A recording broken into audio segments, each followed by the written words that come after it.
नमस्कार दोस्तों, स्वागत है आपका आपके अपने यूट्यूब चैनल मन अप स्टोरीज में। दोस्तों, ये कहानी चल रही है कन्यादान एक सौभाग्य और इसके 3 पार्ट अपलोड हो चुके हैं। दोस्तों, ये चौथा पार्ट है। ये पार्ट पढ़ने से पहले आपको तीनों पार्ट ज़रूर पढ़ने चाहिए, जिनका लिंक आपको नीचे डिस्क्रिप्शन बॉक्स में मिल जाएगा। तो दोस्तों, वहाँ से आप इस कहानी के पहले के पार्ट ज़रूर पढ़िएगा। साथ ही साथ दोस्तों, एक चैनल और है मेरा मन अप टॉक, जिस पर भी जाकर के आप विजिट कर सकते हैं और उसकी कहानी यदि पसंद आए तो उन्हें लाइक करके शेयर भी कर सकते हैं और चैनल को सब्सक्राइब भी ज़रूर कर लीजिएगा। तो चलिए दोस्तों, इस कहानी के इस पार्ट को शुरू करते हैं। मॉल में पूरब अपने माता और बहन के साथ शॉपिंग कर रहा है। वह बार बार किसी को फ़ोन लगा रहा है, लेकिन फ़ोन नहीं लग रहा है। कॉल अपने आप ही कट ही जा रहा है। पूरब की मम्मी पाखी का इंतज़ार कर रही है। वह बार बार पीछे मुड़कर देखती है कि कहीं पाखी तो नहीं आ रही। पूरब बेटा, कहाँ रह गई पाखी? उसके बिना तो शॉपिंग कर ही नहीं सकते। आखिर उसी की शादी की शॉपिंग करने ही तो आए हैं। उसकी पसंद के बिना कुछ लेना भी ठीक नहीं है ना। पूरब फिर से फ़ोन करने लगता है। उसे थोड़ा गुस्सा भी आ रहा होता है। पूरब की बहन उत्सुकतावश मम्मी को एक ड्रेस दिखाने लगती है। तभी सामने से जल्दबाजी में पाखी आ रही होती है। पूरब की उस पर नज़र पड़ती है। सॉरी पूरब, वो टैक्सी वाले ने लेट कर दिया। मैं तो समय पर ही घर से निकली थी, पर उस टैक्सी वाले ने। पाखी पूरब से अपनी सफाई देते हुए कहती है, तो पूरब की मम्मी उसकी तरफ देखकर मुस्कुराती है। कोई बात नहीं पाखी बेटा, यहाँ आ जाओ। पूरब के कहने से पहले ही पूरब की मम्मी बोल पड़ती है, तो पूरब उसे घूर रहा है। पाखी मम्मी जी के पास जाती है और उनके पैर छूती है। अरे रहने दो बेटा, इन सब की जरूरत नहीं है, मम्मी जी मना करते हुए कहती हैं। तो पाखी मुस्कुराते हुए पैर छूकर आशीर्वाद लेती है। हमेशा खुश रहो। अच्छा ये सब छोड़ो और ये देख कैसा है, अच्छा है ना? मम्मी खुश मिजाज भाव से उससे कहती है और एक साड़ी पाखी को दिखाती है। तो पाखी का चेहरा खुशी से चमक उठता है। पूरब भी खुश हो जाता है। उसका गुस्सा भी गायब होने लगता है। वह पाखी को मम्मी के साथ घुलता मिलता हुआ देखकर पूरब को बहुत अच्छा लगता है। पाखी कितनी सभ्यता से मम्मी और बहन का आदर सम्मान कर रही है। वह उनके साथ कितने प्यार से पेश आ रही है। पाखी, ये पीली वाली साड़ी कितनी सुंदर है ना, तुम पे बहुत खिलेगी। पूरब की बहन शालू पाखी को साड़ी दिखाते हुए कहती है, तो वह मुस्कुरा देती है। हाँ दीदी, ये तो वाकई बहुत सुंदर है। पाखी बड़े उत्साह से साड़ी को देखते हुए कहती है। तो बगल में खड़े पूरब को आश्चर्य होता है। जहाँ तक उसे पता है कि पाखी को तो पीला रंग बिल्कुल भी पसंद नहीं है, लेकिन फिर उसने झूठ क्यों बोला? पूरब मन ही मन सोचता है। उसे फिर अच्छा लगता है कि पाखी को दूसरों की भावनाओं की कितनी कदर है, कितनी अहमियत देती है वो। तभी पाखी का मोबाइल बज उठता है। वह देखती है कि पापा का फ़ोन आ रहा है सबके सामने, और इस जगह पे पापा का फ़ोन नहीं उठा सकती। अगर किसी को पता चल गया तो बेकार में सवाल जवाब करने पड़ेंगे, इसलिए वह फ़ोन नहीं उठाती है, बल्कि साइलेंट कर देती है। पापा का बार बार कई बार फ़ोन आता है, मगर पाखी सबके सामने मुस्कुराते हुए अंदर ही अंदर रोए जा रही थी। मन ही मन अपने आप को कोसे जा रही थी कि कितनी बुरी हूँ मैं, कितनी मतलबी हूँ, जो एक बार पापा का फ़ोन भी नहीं उठा सकती हूँ। कुछ देर बाद पापा का फ़ोन आना बंद हो गया। पाखी का दिल धक धक करने लगा। उसे बुरा लग रहा था। दिल तो कर रहा था कि दूर कहीं जाकर तुरंत पापा को फ़ोन लगाकर बात कर ले, लेकिन नहीं, नहीं कर सकती। वो कितनी मजबूर है। वो जो एक कठपुतली की तरह मुस्कुराने का नाटक कर रही है, जबकि उसकी आंखें कुछ और ही कह रही हैं। पूरब उसे बड़े ही ध्यान से देख रहा है। पाखी के चेहरे पे वो खुशी नज़र नहीं आ रही। जैसे वो कहा करती थी कि अपनी शादी में ये करूँगी वो करूँगी, तो फिर कहाँ गई उसकी खुशी? कहाँ है वो पाखी जो शरारती होती थी, मजाक करती थी? अचानक से उसमें इतना बदलाव कैसे आ गया? पूरब हैरान सा खड़ा पाखी को देखते हुए अपने आप से पूछता है। उसे पाखी के लिए फिक्र होने लगती है, कहीं वह उसके साथ कुछ गलत तो नहीं कर रहा। रात हो चुकी है। पूरब गुमसुम सा कार चला रहा है, तो पाखी भी खामोश सी किसी सोच में डूबी हुई है। उसे बुरा लग रहा है कि उसने पापा को एक बार भी फ़ोन नहीं उठाया। उन्हें बुरा लगा होगा कि मैं कितनी बुरी हूँ, उनके फ़ोन का जवाब भी नहीं दे सकती। पूरब इस बात से परेशान है कि पाखी के दिल में चल क्या रहा है। जहाँ उसे खुश होना चाहिए था, जो अपनी शादी के सपने देखा करती थी, आज वही लड़की खामोश सी हो गई है, जैसे वह किसी बेगाने की शादी में शामिल हो रही हो। पूरब को कुछ समझ में नहीं आ रहा कि वह कैसे पाखी को समझाए कि सब ठीक हो जाएगा, कोई दिक्कत नहीं होगी, पर वो कहे भी तो किस मुँह से और क्या? उसे तो पता ही नहीं है कि पाखी सोच क्या रही है। पाखी के घर में सुदेश जी किसी से फ़ोन पे रुपयों के लिए बात कर रहे हैं। रचना जी चिंतित सी पति के पीछे खड़ी सुन रही है। भाई बहन दोनों गुस्से से घूर रहे हैं, सोच रहे हैं कि बहन की शादी में इतना खर्चा करने की ज़रूरत ही क्या है। तभी पाखी जल्दबाजी में आती है और बिना किसी की तरफ देखे अपने कमरे में चली जाती है। कमरे में आते ही सबसे पहले पाखी बैग को बेड पर फेंकती है और पापा को फ़ोन करने लगती है, मगर फ़ोन लग नहीं रहा है। वो दोबारा फ़ोन करती है तो फिर से फ़ोन नहीं लगता है। वह परेशान सी होने लगती है। सब मेरी गलती है। पापा ने कितनी बार फ़ोन किया और मैं एक बार भी उन्हें फ़ोन न कर सकी। पाखी परेशान होते हुए अपने आप से कहती है और फिर रोने लगती है। हॉल में सुदेश जी माथा चढ़ाए हुए सोफे पर बैठ जाते हैं। वे बहुत टेंशन में हैं। पत्नी रचना जी भी परेशान हो पड़ती है। क्या हुआ? रुपयों का इंतज़ाम नहीं हुआ? मना कर दिया उन्होंने? रचना जी चिंतित होते हुए सुदेश से पूछती हैं, तुम फिक्र मत करो, दुबे जी ने मना कर दिया है, देखते हैं कोई ना कोई तो इंतज़ाम करना ही पड़ेगा। ना मैं कर लूँगा, पाखी की शादी में कोई कसर नहीं होने दूंगा, तुम फिक्र मत करो। सुदेश जी पत्नी को दिलासा देते हुए कहते हैं, जैसे उनसे रुपयों का इंतज़ाम न हो पा रहा हो और वो बहुत परेशान हो। आप मेरे गहने क्यों नहीं बेच देते? कुछ तो काम हो ही जाएगा ना? रचना जी कहती हैं तो वो उन्हें आश्चर्य से देखने लगते हैं। बेटी विभू और वंश दोनों हैरान से रह जाते हैं। उन्हें बहुत गुस्सा आ रहा होता है, लेकिन पिताजी के सामने मुंह खोलने से डरते हैं। ये तुम क्या कह रही हो? क्या मैं इतना भी काबिल नहीं हूँ कि लड़की की शादी भी न कर सकूँ? ये सब करने की ज़रूरत नहीं पड़ेगी, मैं सब संभाल लूँगा। सुदेश जी थोड़े बिगड़ते हुए पत्नी से कहते हैं, नहीं सुदेश, मेरा वो मतलब नहीं था, मैं तो सिर्फ मदद करने की कोशिश कर रही हूँ। रचना जी परेशान होते हुए उनसे कहती है तो सुदेश जी को बुरा महसूस होता है कि वह कुछ भी नहीं कर पा रहा है। पापा, ये लीजिए हॉल बुकिंग के लिए, इससे हॉल का बजट तो निकल ही आएगा, आप लोग परेशान मत होइए। पाखी रुपयों से भरा एक पैकेट सुदेश जी के सामने रखते हुए कहती है तो सभी उसे आश्चर्य से देखने लगते हैं। मम्मी तो कुछ कहना चाहती है, मगर हालात को समझते हुए वह चुप सी हो जाती है। फिर पाखी चुपचाप वहाँ से अपने कमरे की तरफ चली जाती है। सुदेश जी रुपयों से के पैकेट को देखते रह जाते हैं, जैसे उन्हें अपने आप पर संदेह हो रहा हो कि मेरी छवि पाखी की नज़रों में क्या है? क्या मैं इस काबिल भी नहीं कि आखिर पाखी की शादी का खर्चा भी उठा सकूं? सुदेश जी रुपये के पैकेट को देखते हुए अपने आप से सवाल कर रहे हैं। देख भाई, यूं ऐसे सोचने विचारने से कोई हल नहीं निकलने वाला है। तुझे पाखी को समझना होगा कि वह क्या चाहती है, उसके दिल में क्या है। पूरब का दोस्त विजय एक ब्रिज के पास खड़ा पूरब को समझाता है तो पूरब गुमसुम सा उसकी बातों को सुनता है, जैसे वह किसी दुविधा में हो।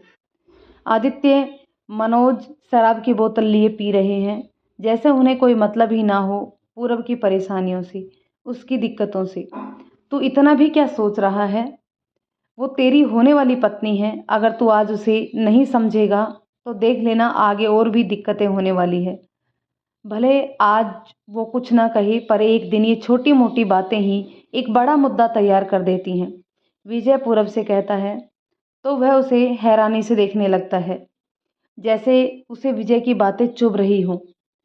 कहीं वह वाकई में तो कुछ गलत नहीं कर रहा? अबे विजय के बच्चे, क्या उसे उल्टी सीधी पट्टी पढ़ा रहा है? देख पूरब, तू इस ढक्कन के चक्कर में मत पड़। मुझे तो लगता है कि वह शादी की तैयारियों को लेकर थोड़ी व्यस्त है और कुछ नहीं। क्या तू पाखी को जानता नहीं है जो उस पे शक कर रहा है? आदित्य विजय को डांटते हुए पूरब से कहता है। पूरब, आदित्य सही कह रहा है, टेंशन की कोई बात नहीं है, तेरी शादी पे अपन लोग बहुत धमाल मचाएंगे, तू फिक्र मत कर और इसकी बातों को बिल्कुल भी मत सुन। ले, तू भी एक पैक मार ले और टेंशन को पेंशन पे छोड़ दे। मनोज नशे की हालत में लड़खड़ाते हुए उससे कहता है तो विजय आश्चर्य से अपना माथा चढ़ा लेता है कि अब तो पूरब का सत्यानाश होने वाला तय है। तो तू इन बेवड़ों के भरोसे अपनी ज़िंदगी का फैसला करने वाला है, तो फिर तुझे मेरी तरफ से ऑल द बेस्ट। जा, मार ले एक पैग और भूल जा सारे टेंशन। विजय पूरब पे भड़कते हुए कहता है, तो वह परेशान होते हुए उससे मुंह फेर लेता है, जैसे उसे कुछ समझ में नहीं आ रहा हो कि वह क्या करे। मुझे नहीं पता कि वह क्या सोच रही है, मैं तो सिर्फ इतना ही चाहता हूँ कि वह खुश रहे। कोई काम दिखावे के लिए नहीं बल्कि अपनी मर्जी से करे। लेकिन उसकी आंखों में जो दिखाई देता है उससे मैं नज़र नहीं मिला पाता हूँ। मुझे लगता है कि उसकी खामोशी की वजह मैं ही हूँ। पूरब भावुक होते हुए कहता है, उसे देख मनोज और आदित्य भी शांत हो जाते हैं। इसलिए ही तो कहता हूँ, एक बार उससे बात करके तो देख। शादी जीवन में एक ही बार होती है, मगर गलतफहमियां तो रोज होती ही रहती हैं। विजय प्यार से पूरव को समझाता है तो पूरव उसकी तरफ मायूसी से देखता है, जैसे उसे विजय की बातें अब समझ में आ रही हों। पाखी बिस्तर पे मायूसी सी लेटी दीवार पर टंगी अपनी बचपन की तस्वीर देख रही है। तस्वीर में पाखी कोई लगभग 2 साल की रही होगी। उसे याद भी नहीं है कि वह तस्वीर कब खींची गई होगी, पर वह अपने ख्यालों को जोड़ देते हुए सोच रही है कि शायद उस समय पापा भी मेरे साथ ही रहे होंगे, मेरी तस्वीर खिंचाने के लिए मुझे बहला रहे होंगे, मुझे पुचकारते होंगे ताकि मैं रोऊं नहीं। काश कि मैं बच्ची ही होती। बड़े होने पर जिंदगी ऐसे इम्तिहान लेगी, कहाँ पता था। आज पापा ने कितनी बार फ़ोन किया मगर उन्हें एक बार भी जवाब न दे सकी।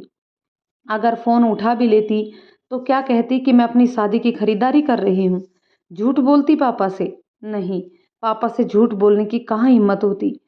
वे तो कुछ जानते भी नहीं हैं। अगर उन्हें पता चलेगा कि उनकी गुड़िया दुल्हन बनने वाली है तो वे कितना खुश होंगे, कितना भावुक होंगे। लेकिन मैं अभागिन उन्हें शादी में आने के लिए भी नहीं कह सकती हूँ। उन्हें अपनी ही बेटी की शादी में शामिल होने का भी अधिकार नहीं दे सकती हूँ। पापा, मुझे माफ़ कर देना, मैं मजबूर हूँ, मैं कुछ भी नहीं कर सकती। पाखी मन ही मन अपने आप से कह रही है। उसकी आंखों से आंसू बहने लगे हैं। वह रो रही है, तभी दरवाजे पे किसी के आने की आहट हुई। वह तुरंत बह रहे आंसुओं को पोंछने लगती है और अपने आप को सामान्य करने की कोशिश करती है, मगर गालों पे बहे हुए आंसुओं के निशान रह जाते हैं, जिस पर मम्मी की नज़र पड़ जाती है। उन्हें थोड़ा आश्चर्य होता है, मगर पाखी को सामान्य दिखने की कोशिश करते हुए देखकर उन्होंने पूछने की जरूरत नहीं समझी, ताकि पाखी को कोई जवाब ना देना पड़े। क्या हुआ? अभी तक सोई नहीं? नींद नहीं आ रही है क्या? मम्मी बड़ी ही सहजता से पूछती है और फिर पाखी के बिस्तर पे बैठ जाती है और प्यार से पाखी के माथे पे हाथ फेरने लगती है। तो पाखी कोई जवाब नहीं देती, बल्कि अपनी बचपन की तस्वीर को एकटक देखे जा रही है। मम्मी भी पाखी की तस्वीर को देखकर मुस्कुरा देती है। तुम्हें पता नहीं होगा ये फ़ोटो खिंचवाते वक्त तुम कितना रो रही थी। वो तो तुम्हारे पापा ने तुम्हें बहला फुसला कर शांत कराया था, तब जाकर तुम्हारी ये फ़ोटो खींची पाई थी। मम्मी ने तस्वीर को देखते हुए कहा तो पाखी बड़ी उत्सुकता से उनकी ओर देखने लगी, क्योंकि अभी जो वह ख्याली पुलाव पका रही थी अपनी तस्वीर और पापा को लेकर, वो सब सच था। मम्मी पाखी की तरफ देखती है तो उन्हें ध्यान आता है कि वह क्या बोल गई, जो कि उन्हें नहीं बोलना चाहिए था। वो फिर पाखी से नजरें चुराने लगती है, जैसे उन्होंने कोई जुर्म किया हो। पाखी, कई बार हमारे मन मुताबिक नहीं होता। हम जैसा सोचते हैं चाहते हैं वैसा नहीं होता है। कहीं ना कहीं कुछ ना कुछ छूट ही जाता है। मम्मी कुछ सोचते हुए आगे कहती है, जैसे वह अपने पुराने दिनों को याद कर रही हो, और पाखी लेटी हुई मम्मी की बातों को गौर से सुन रही है। पाखी बेटा, मैं सिर्फ इतना कहना चाहती हूँ, जो मिला नहीं उसका अफसोस मत करो, बल्कि जो है उसे जाने मत दो, क्योंकि ये पल बार बार नहीं आते। तुम्हारा खुश होना बहुत मायने रखता है, नहीं तो जीवन भर हमारी गलतफहमियां हमें चुभती रहेंगी कि काश ऐसा किया होता या वो किया होता तो अच्छा होता। पाखी मम्मी की आंखों में अपने पापा की छुपी हुई यादों को ढूंढती है। वह देखना चाहती है कि मेरे पापा को एक साधारण से आदमी थे, भला उनकी पत्नी की नज़रों में उनकी छवि कैसी थी। अच्छा, मैं तो भूल ही गई कि मैं क्या कहना था तुम्हें। कल घर में ही रहना, शादी की कुछ रस्में होती हैं, जो हमें करनी है, और जौहरी भी आने वाला है। तुम्हें जिस तरह के गहने शादी में पहनने हैं वो भी पसंद कर लेना, रचना जी प्यार भरे स्वर में कहती है और फिर मुस्कुराते हुए पुचकार देती है। पाखी भी मुस्कुरा देती है। तुम बिल्कुल भी फिक्र मत करो, तुम्हारी शादी मैं कोई कसर नहीं होने दूंगी, बस सब देखते रह जाएंगी, मम्मी प्रसन्नता से कहती है और फिर उठ खड़ी होती है। पाखी मुस्कुरा रही है, वह नहीं चाहती कि अब कोई और दिक्कत हो। इस वक्त मम्मी का प्यार उसे लुभा रहा है। हाल में सुदेश जी टीवी देखते हुए सोफे पर बैठे हैं, साथ ही हाथ में मोबाइल लिए किसी से चैटिंग भी कर रहे हैं। तभी पाखी के कमरे से रचना जी आती है। सुदेश जी उसकी तरफ देखते हैं। रचना जी टेबल पे रखे गिलास और बोतल को उठाने लगती है। उसे बता दिया है ना कि कल घर पे ही रहना है? सुदेश जी रचना जी से पूछते हैं।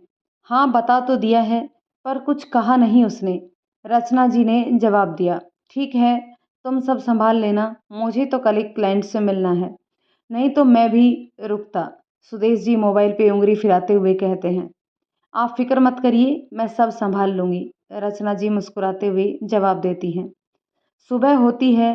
पूरब अपने बिस्तर पे पाखी के ही सपने देखते हुए सो रहा है।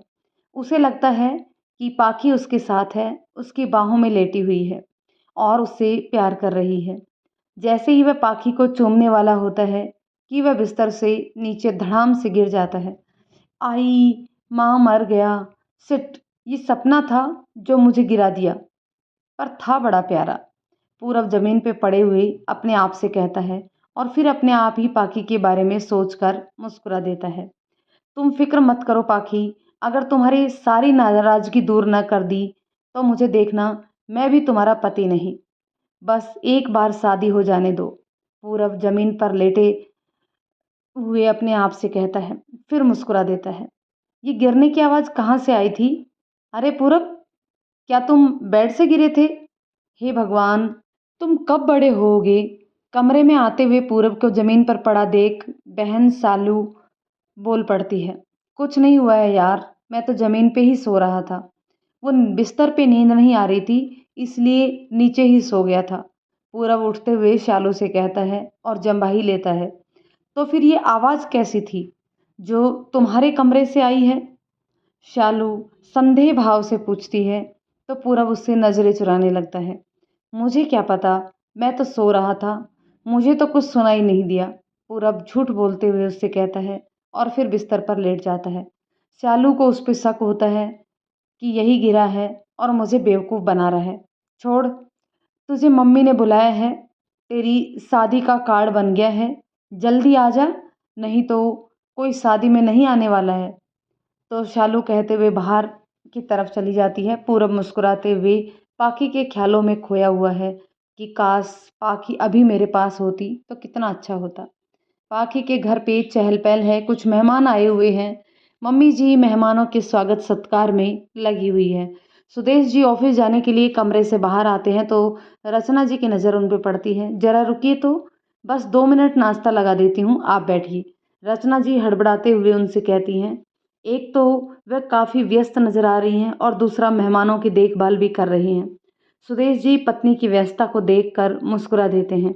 कोई बात नहीं है, तुम मेहमानों को देखो, आज मैं बाहर ही कुछ नाश्ता कर लूँगा, तुम परेशान मत हो।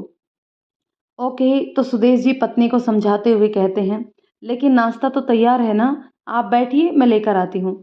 रचना जी व्यस्तता भाव से उनसे कहते हुए किचन की तरफ जाने लगती हैं तो सुदेश जी मुस्कुरा देते हैं। पत्नी का यूं जिद करना उन्हें अच्छा लगता है। अच्छा, तो ठीक है, तो तुम फिर रहने दो, विभू को नाश्ता लगाने को कहो, सुदेश जी रचना को जाता हुआ देख कहते हैं, ताकि रचना शादी की रस्मों पे ज़्यादा ध्यान दे सके, ताकि कोई देरी ना हो। फिर वे मोबाइल देखते हुए जाकर डाइनिंग टेबल पर बैठ जाते हैं। कमरे में आईने के सामने खड़ी पाखी अपने आप को देख रही है। वह तैयार हो रही है, लाल रंग की सलवार कमीज पहनी हुई है जो कि पूरब का फेवरेट रंग है। वह अपने आप को आईने में देखते हुए मुस्कुरा देती है और फिर पूरब के बारे में कुछ सोचकर शर्मा जाती है। तभी उसकी दोस्त शिल्पा की दस्तक होती है। हाय मेरी होने वाली दुल्हन, क्या तुम पूरब के ख्यालों में खोई हुई हो? शिल्पा कमरे में आते हुए कहती है तो वह मुस्कुरा देती है। आय हाय, ये मुस्कुराना तो देखो, हाय किसी की नज़र न लगे मेरी दुल्हनिया को। शिल्पा पाखी के गाल खींचते हुए कहती है और फिर हंस पड़ती है। छोड़ना यार, ऐसा कुछ नहीं है। और इतनी देर से क्यों आई? पाखी बात को टालते हुए हाथ में चूड़ी पहनने लगती है। मैं तो छोड़ दूंगी पर वो छोड़ेगा ही तो नहीं। तुझे फिर देखती हूँ उसे कैसे मना करती है। शिल्पा खिंचाई करते हुए उससे कहती है और फिर हंस पड़ती है। साथ में पाखी भी हंस देती है। हॉल में कुछ औरतें ढोल मंजीरा बजाते हुए शादी के गाने गा रही हैं। दो औरतें गाते हुए नाच भी रही हैं। रचना जी औरतों के बीच बैठी मुस्कुरा हंसते मुस्कुराते हुए गा रही हैं। तभी शिल्पा पाखी को लेकर आती है। पाखी शर्माते हुए औरतों के बीच बैठ जाती है। एक औरत पाखी की नज़र उतारने लगती है। रचना जी बहुत खुश नजर आ रही हैं। फिर एक औरत गाने लगती है। पाखी मुस्कुरा देती है। शिल्पा औरतों के साथ नाचने लगती है। पाखी को हंसी आ जाती है शिल्पा का उल्टा पुल्टा नाचना देखकर। सभी बहुत हंसते हैं और खुश होते हैं। तभी दरवाजे पे किसी की दस्तक हुई। कोई कुरियर मैन आया था। दोस्तों, इस कहानी के इस पार्ट को यहीं पे स्टॉप करते हैं। मिलते हैं नेक्स्ट पार्ट में। तब तक दोस्तों कमेंट करके ज़रूर बताइएगा कि ये कहानी आपको कैसी लग रही है। यदि ये कहानी पसंद आती है आपको तो प्लीज़ कहानी को लाइक और शेयर करें। और यदि इस चैनल पर अगर आप नए हैं तो प्लीज़ चैनल को सब्सक्राइब ज़रूर कर दें। धन्यवाद दोस्तों।